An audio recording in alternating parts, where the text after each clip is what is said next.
you put 10 different things in an athlete's head, and that alone can lead to a mental block because now the athlete's like, I don't know where I'm messing up. And now I'm afraid that there's all of these things that could go wrong. And I don't know which one it's going to be.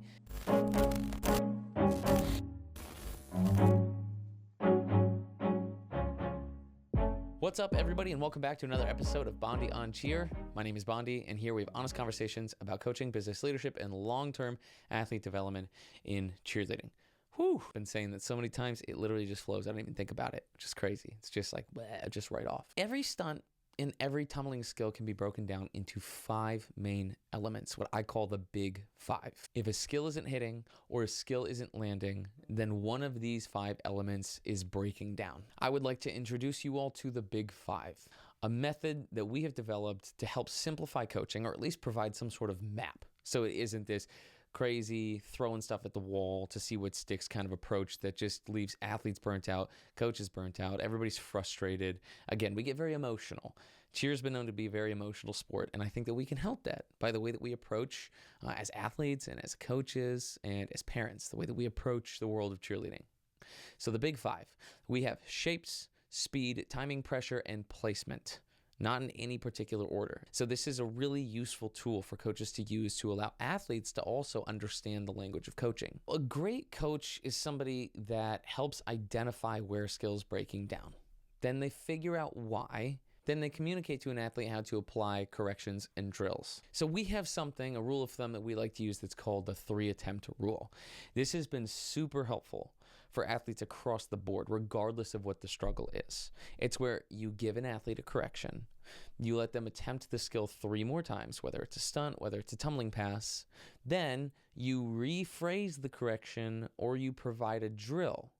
And the reason being that if there was no change in the 3 attempts, which normally you can see, like, okay, they're trying to make a change, they just can't apply it.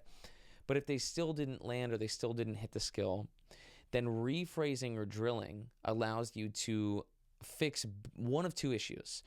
Either the athlete doesn't understand the correction or they're just not able to apply it, which are 2 completely different things. You might have an athlete that's able to apply a correction, but they don't understand it, and that's okay. You might have an athlete that understands the correction and is trying to apply it but can't. So what we see coaches do is a lot of overcoaching. And I'm going to tie this all back into the big 5. We see a lot of overcoaching. It's athlete does something one time. Coach says, do this. Athlete goes again. Or athletes, if it's a group, throwing a group stunt, doesn't hit or doesn't land. And coach says, okay, do this, right? Like a whole different correction. To me, that just means a coach is guessing. Like they're throwing shit at the wall and hoping that something sticks. Can I swear on this podcast? I mean, I guess I can. They're throwing stuff at the wall and hoping that something sticks. And you can see it when it's just correction. Athlete goes, something doesn't happen, or there's no change. Different correction. They go again, different correction. I'm like, if you know what the problem is, if you know where it's breaking down and you can try to figure out why, then we shouldn't be giving all these different corrections that are addressing completely different points. So that's why we use this rule of thumb, is to not overcoach. Because the second you overcoach, you put 10 different things in an athlete's head, and that alone can lead to a mental block because now the athlete's like, I don't know where I'm messing up, and now I'm afraid that there's all of these things that could go wrong, and I don't know which one it's going to be. And I don't want to get hurt because I don't know what's going on here. And they're just frustrated. They're thinking about too much now. If it's a stunt, they're like, I don't know what it is. And none of these 10 things helped. So how many more problems do we have to cover before I figure it out? And then coaches are frustrated because like, well, I already told you, 25 different things. So everybody just gets upset. The 3 attempts rule allows for there to be breathing room for athletes to take in information, for coaches to make sure they're purposefully correcting. So you have to think about what you're correcting. You give them the correction, you allow 3 attempts, and then if there was no change or they didn't hit or they didn't land, then you say, okay, I'm going to rephrase the way that I'm saying this, or I'm going to give you a drill. The drill is going to help with the application or the execution of the correction. The rephrasing is going to help with the understanding. And if we can get them to understand and we can get them to apply, we've done our jobs as coaches. If we can get them to understand but they can't apply, well then we're going to focus on drilling. And if they can apply but they don't understand, then we're going to keep rephrasing until they go, oh, okay, I see what I'm doing now, right? So I want to break down the big 5 now because this ties into the athlete capacity framework, which is another episode that if you haven't watched, you can go look at.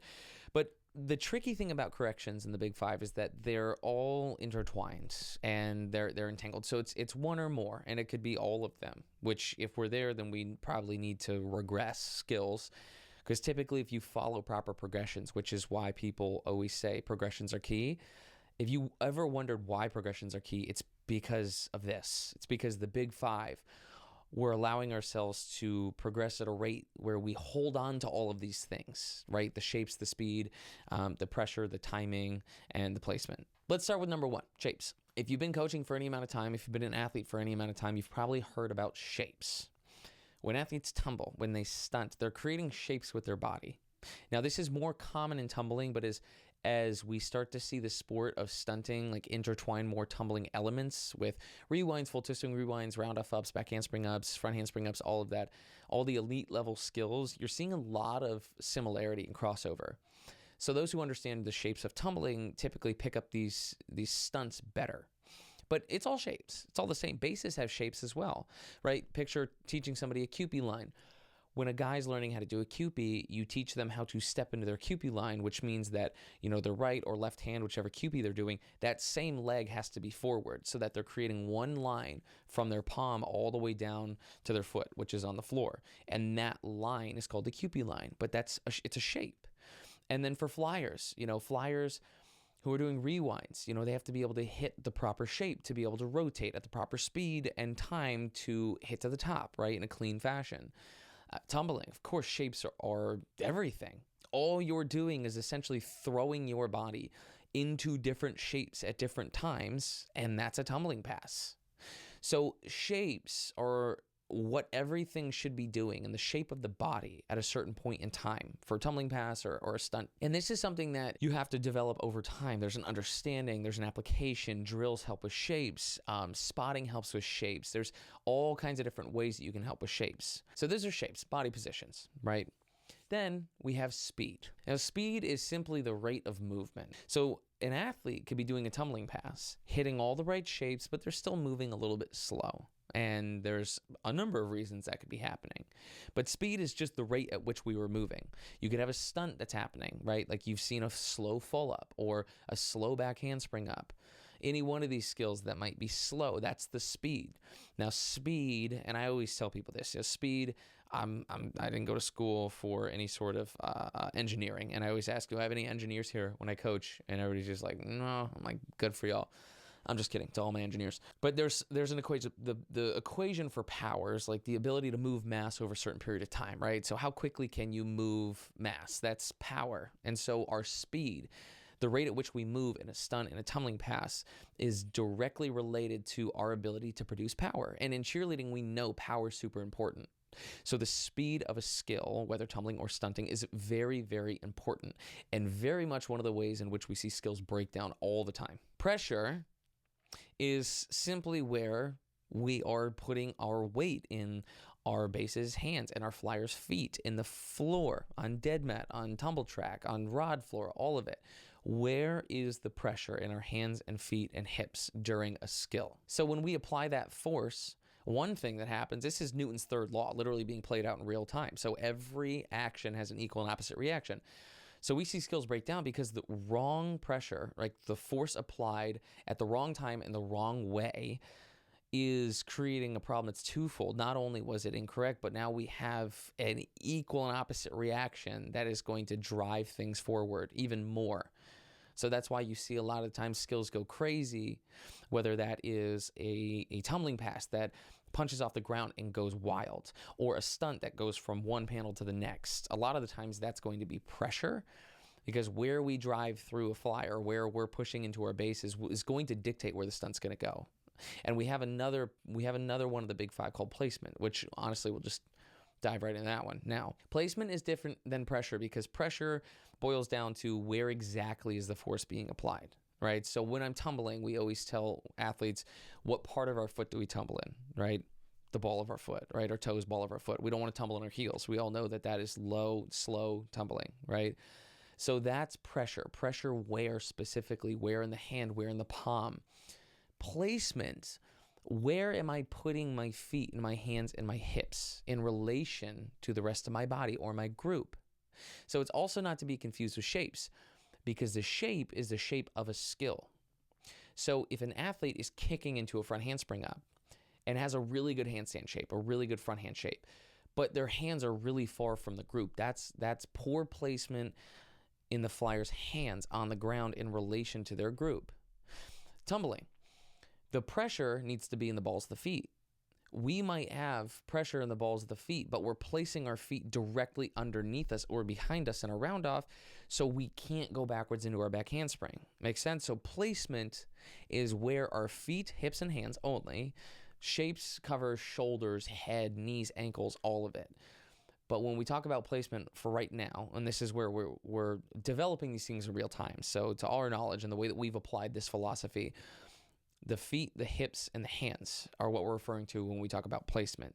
Base is placing the flyer's hips. A guy doing a toss QP, he might throw the toss QP to the right. That's improperly placing the flyer's hips, which is going to force him to lose his QP line.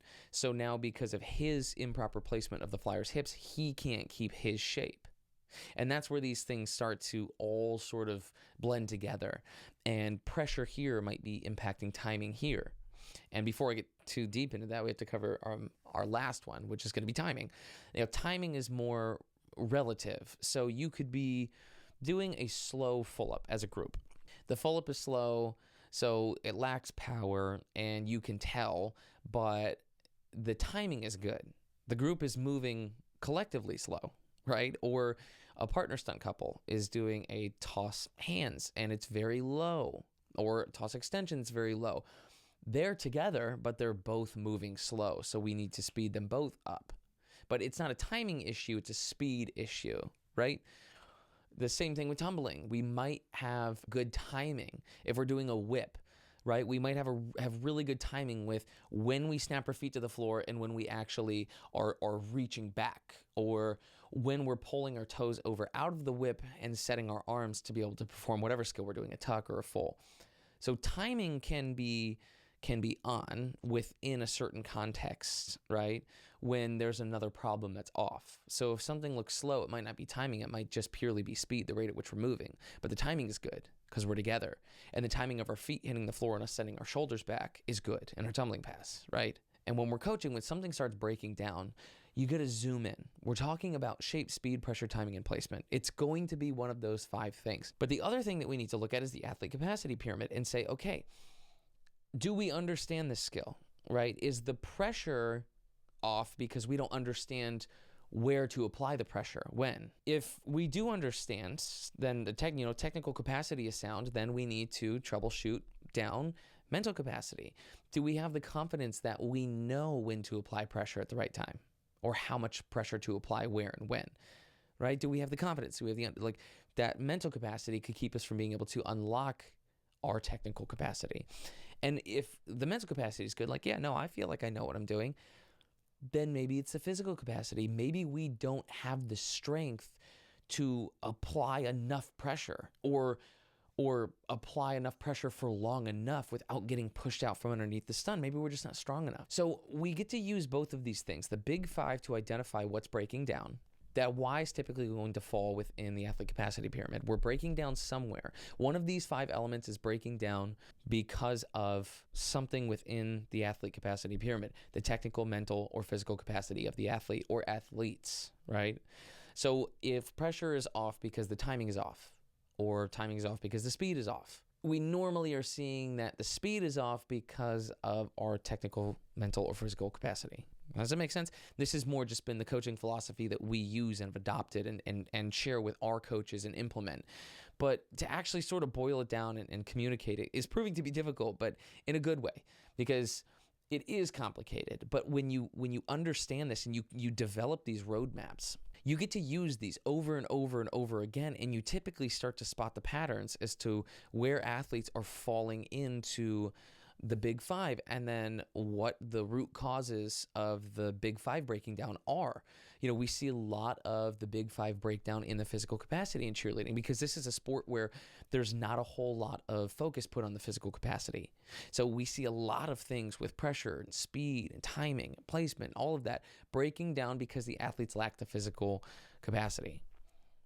And we're so quick to jump into the technical capacity, but if we zoom out, you'll start to see that you're more effective and more efficient at helping athletes get their skills and grow because you're quick to identify what's breaking down and why. So when we're out there coaching, we use the big five to see what is breaking down. We use the athlete capacity pyramid to understand why. And now we're not going off guesswork. We're using a tangible framework, a methodical approach in our coaching that will lead to you finding more success in your coaching, more efficacy in your coaching. You're more efficient as a coach. It's not guesswork. You're going to be able to guide these athletes by using this framework. So we've introduced the big five. Now we've already talked about the athlete capacity pyramid. I want to break down little tips and tricks that we have on how to correct these things, like timing, for example. Counts, right? That's simple. Everybody knows that. If you're putting something to counts, then you're going to help with the timing of the group or of the athlete or of the couple. And that alone is a small trick that helps you fix one of the big five elements. So it doesn't have to be that you have this crazy roadmap and all this technical knowledge, but just using the big five is an understanding of what's probably breaking down, and then simple tactics to not overcomplicate things, to keep from athletes getting frustrated, you getting frustrated, athletes getting overwhelmed, all of that leads nobody anywhere good. So that's it. That's the big five. Somebody asked about that, and it's a great question because I mentioned it in one of my other podcasts or writings or something. So I've been wanting to do this episode for a while, but that's the big five. Okay, shape, speed, pressure, timing, and placement. If you can master that, you're an excellent coach with a wealth of knowledge ready to go for sharing the athletes. You're already going to be better at identifying, which means you're already going to be better at providing solutions. And we have to remember that solutions, 3 attempts rule, okay, then rephrase or drill. And right there, if we could get 99% of coaches to follow that method of coaching, I mean, cheer would just take off, skyrocket. These athletes, we would start to see the mental blocks slowly start to dissipate and disappear out of cheerleading. All right, everybody, that's it for today. Thank you all for listening. Thank you for the continued support. This has been Bonde on Cheer. My name is Bonde with Hybrid. Looking forward to all the episodes to come. So that's it. Until the next episode.